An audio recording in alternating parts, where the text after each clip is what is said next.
आप तो ऐसे बदलने लगे हैं जैसे कोई बदलता नहीं है। आप तो ऐसे बदलने लगे हैं जैसे कोई बदलता नहीं है।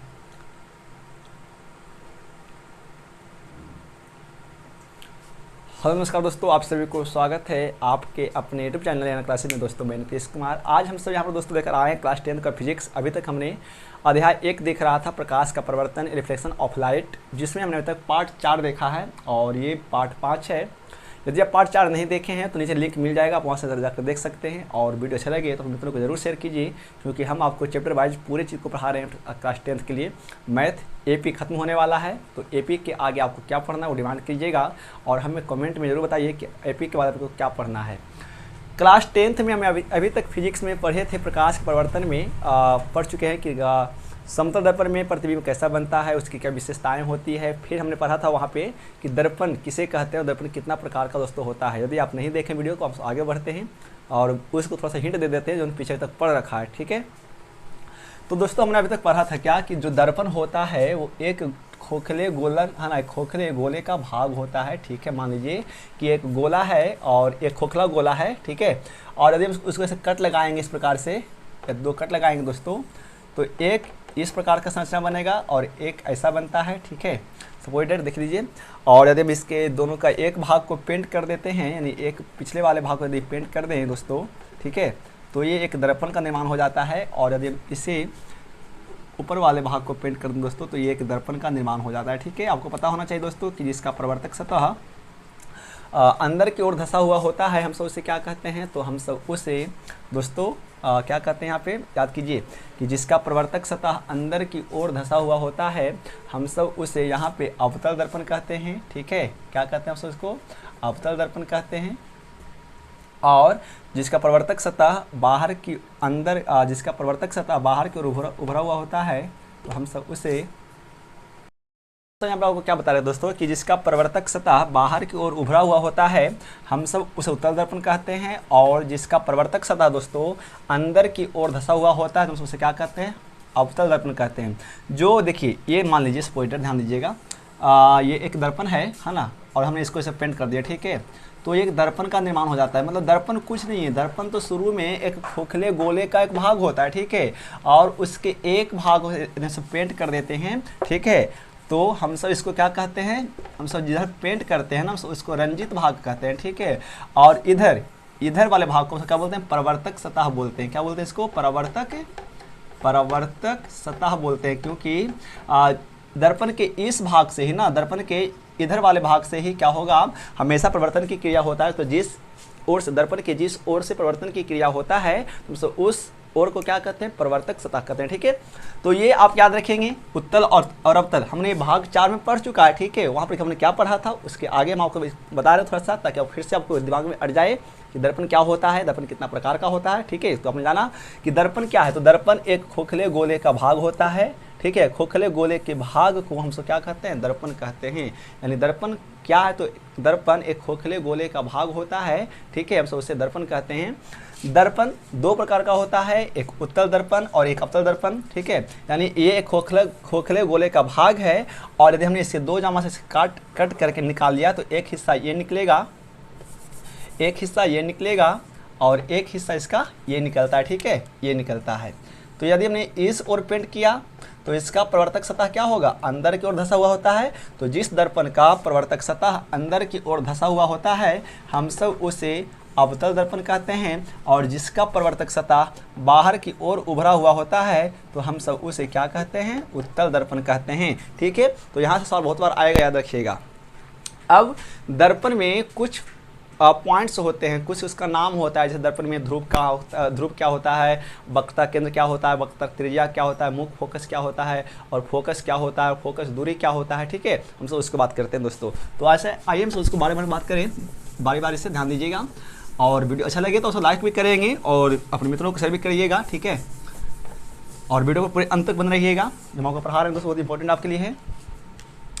सपोज दैट देख लीजिए, जैसे मान लीजिए कि एक दर्पण है, ठीक है, यह एक दर्पण है। जैसे हमने यहाँ पर अवतल दर्पण के बारे में बात किया, सपोज दैट, ठीक है, यह एक अवतल दर्पण है और हमने इसका एक ओर से पेंट कर दिया, तो इसका प्रवर्तक सतह क्या होगा, अंदर की ओर धंसा हुआ होता है ना, इस प्रकार से, ठीक है। थोड़ा सा हमारा बोर्ड है तिरछा हो सकता है, लेकिन थोड़ा सा अच्छे से पारेंगे दर्पण, ठीक है जी। तो ये एक दर्पण हो गया, ठीक है, ये एक कैसा दर्पण है, तो यह एक आपका अवतल दर्पण है, क्योंकि इसका प्रवर्तक सतह क्या है, अंदर की ओर धंसा हुआ होता है। अब इसमें देखिए क्या होता है, इसमें कुछ पॉइंट्स होते हैं, ठीक है, दर्पण में कुछ नाम होता है, जैसे ध्रुव, क्या किसको बोलेंगे, है ना, ध्रुव, ठीक है।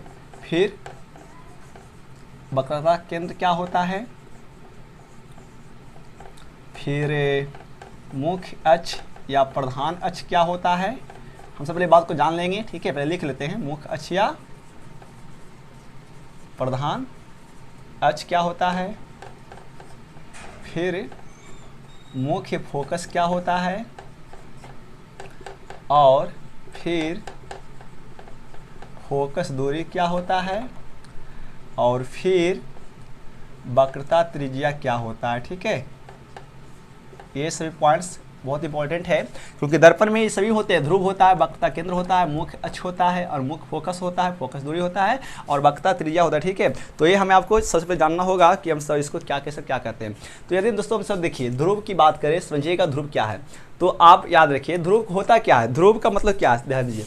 तो दर्पण के बीच वाले भाग को, ठीक है, दर्पण के कोई एक दर्पण है और उसका मेन सेंटर, ठीक है, उसका जो बीचों बीच का जो सेंटर होता है ना, हम सब उसी को क्या कहते हैं, तो हम सब उसको ध्रुव कहते हैं। फिर सुन लीजिए, दर्पण के बीच वाले केंद्र को हम सब क्या कहते हैं, ध्रुव कहते हैं। दर्पण के बीच वाले केंद्र को ध्रुव कहा जाता है, और ध्रुव को हमेशा डिनोट करते हैं पी से, क्योंकि ध्रुव को लिखते हैं पोल से, ठीक है। तो याद रखिएगा, ध्रुव को पी से करते हैं सूचित, ठीक है।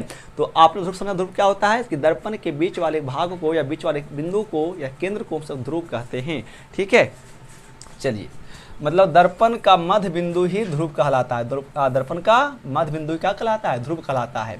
चलिए, ध्रुव के बाद अगला क्या है, वक्रता केंद्र क्या होता है। तो वक्रता केंद्र समझने से पहले थोड़ा समझिए ना से कि दर्पण है क्या। तो दर्पण तो एक खोखले गोले का भाग ना होता है, सपोज दैट, या एक खोखले गोला का भाग होता है। तो खोखला जब गोला होगा तो उसका तो केंद्र भी होगा, ठीक है। जब एक खोखला गोला है तो गोले का केंद्र भी होता है, ठीक है। तो क्या होता है कि वक्रता, यदि हम केंद्र की बात करें तो खोखले गोले का केंद्र, खोखले गोले का केंद्र ही दर्पण का वक्रता केंद्र कहलाता है। यानी केंद्र क्या है, तो खोखले गोले का केंद्र ही उस दर्पण का केंद्र कहलाता है, और हम सब हमेशा केंद्र को लिखते हैं सी से, ठीक है। यानी दर्पण तो एक प्रकार का वृत्त ही तो है, वृत्त एक गोला हुआ भाग है, आप उसको काटते हैं तो दर्पण बन जाता है। जब उसको एक ओर को पेंट कर देते हैं और एक और उसका प्रवर्तक सतह बन जाता है, तो वो आपका वो क्या बनता है, तो आपका दर्पण बन जाता है। तो जब वृत्त होंगे तो उसका केंद्र भी होगा, तो उस खोखले गोले के केंद्र ही ना उस दर्पण का क्या कहलाता है, वक्रता केंद्र कहलाता है। और वक्रता केंद्र को हम सब लिखते हैं क्या चीज़ से, सी से। तो ये भी समझ में आ गया। अब इसको सब रफ करते हैं, ठीक है। चलिए, तो ये आपका वक्रता केंद्र हो गया।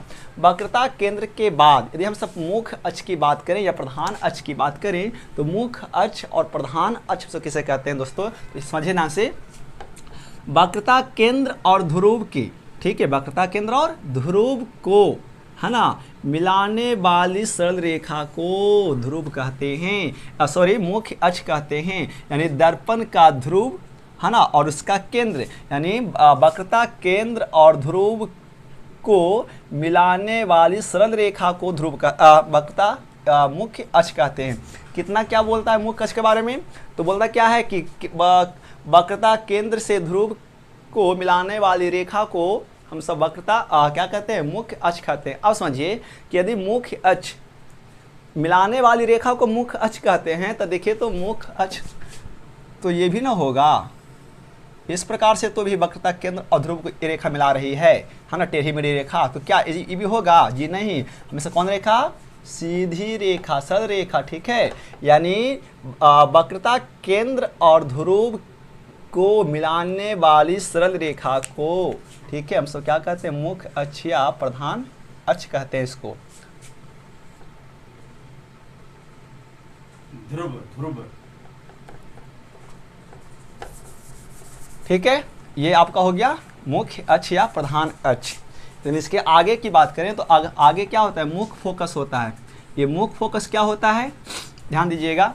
तो ये तो मुख्य अक्ष हो गया, प्रधान अक्ष हो गया, इसका नाम है मुख्य अक्ष या प्रधान अक्ष। देखिए क्या होता है, प्रधान अक्ष के समांतर किसी बिंदु स्रोत से जब प्रकाश की किरणें निकलती है तो दर्पण से वो टकराता है। ठीक है, दर्पण से टकराने के बाद उसमें वो क्या होता है, परिवर्तन करेगा। तो परिवर्तन क्या होता है कि जब प्रधान अक्ष के समांतर जब कोई भी प्रकाश की किरणें आती है तो दर्पण से परिवर्तन के बाद, ठीक है, मुख्य अक्ष को जिस बिंदु पर मिलता है, मुख्य अक्ष के जिस बिंदु पर मिलता है हम सब उस बिंदु को ही क्या कहते हैं, मुख्य फोकस कहते हैं। और मुख्य फोकस को हमेशा F से सूचित किया जाता है। तो पॉइंट ये समझिए। और मान लीजिए कोई और भी प्रकाश की किरण आया, मान लीजिए वो यहाँ से आता है इस प्रकार से, ठीक है, वो ऐसे किरण आया तो यहाँ से टकराने के बाद वो भी प्रकाश की किरण जो होगा वो भी कहाँ से, बिल्कुल उसी बिंदु से वो क्या करता है, वो परिवर्तन कर जाता है। यानी देखा गया क्या कि यदि मुख्य अक्ष के समांतर कोई भी प्रकाश की किरणें आएगा तो दर्पण से परिवर्तन के बाद वो क्या होगा ना कि वो मुख्य फोकस के या मुख्य अक्ष के वो एक ही बिंदु से वो क्या होता है, गुजर जाता है।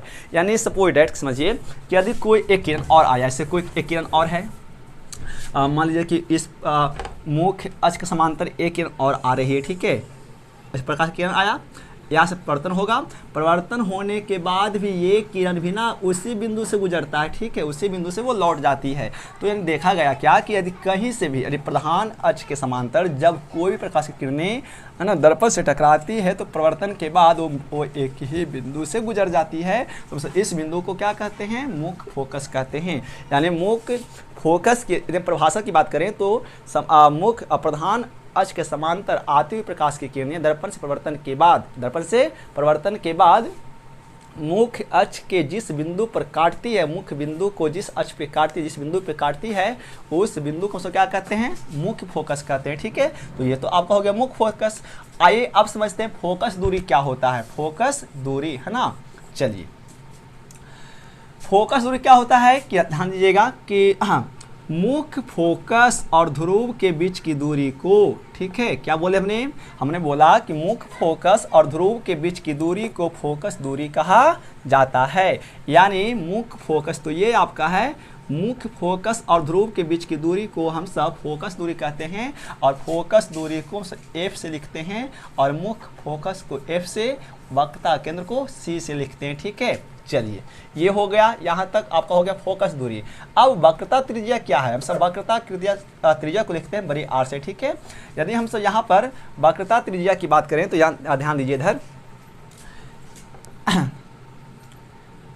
वक्रता केंद्र और ध्रुव, वक्रता केंद्र और ध्रुव, वक्रता केंद्र और ध्रुव के बीच की दूरी को वक्रता त्रिज्या कहा जाता है। यानी सुनिए, वक्रता केंद्र और ध्रुव के बीच की दूरी को वक्रता त्रिज्या कहा जाता है। तो ये आपका है दर्पण का कुछ भाग जो आपने जाना कि ध्रुव क्या होता है, वक्रता केंद्र क्या होता है, मुख्य अक्ष क्या होता है, मुख्य फोकस क्या होता है, फोकस दूरी क्या होता है, वक्रता त्रिज्या क्या होता है। तो उम्मीद होगा कि समझ में आया होगा। इसी प्रकार से दर्पण किसके लिए होगा, उत्तर के लिए भी होगा। ये तो अवतल के लिए था, इस पर से क्या होगा, उत्तर के लिए होगा। लेकिन उत्तर में हल्का सा फर्क क्या होता है पता है, उत्तर में हल्का सा फर्क होता है कौन, मुख्य फोकस। उत्तल दर्पण में हल्का सा फर्क होता है, मुख्य फोकस की परिभाषा उसकी परिभाषा अलग टाइप का होता है। बाकी सब कुछ ध्रुव, वक्रता केंद्र, वक्रता त्रिज्या, फोकस दूरी वो सभी वही होते हैं। ठीक है, याद रखिएगा। तो यहाँ से समझ आया होगा कि वक्रता केंद्र क्या है, ध्रुव क्या है। और आप अपने कॉपी पर नोट कीजिएगा परिभाषा को जो मैंने बताया आपको, और सुनिए ध्यान से, समझ आएगा। और नोट्स बना करके हमें भेजिए कि आपने कैसा लिखा है, क्या लिखा है। ठीक है, और वीडियो में अच्छा लगे तो अपने तो शेयर कीजिए और अच्छा लगे तो लाइक भी कीजिए दोस्तों, क्योंकि हम आपके लिए बहुत मेहनत करते हैं और हमेशा आप इसे पढ़ाते रहेंगे, क्योंकि हम आप लोगों से तैयार रहते हैं। तो आप सभी तैयार रहिए और अपने मित्रों को अधिक से अधिक मित्रों को जुड़िए और शेयर कीजिए। तब तक के लिए नमस्कार दोस्तों, मिलते हैं अगले वीडियो में। थैंक्स फॉर वॉचिंग क्लास के साथ।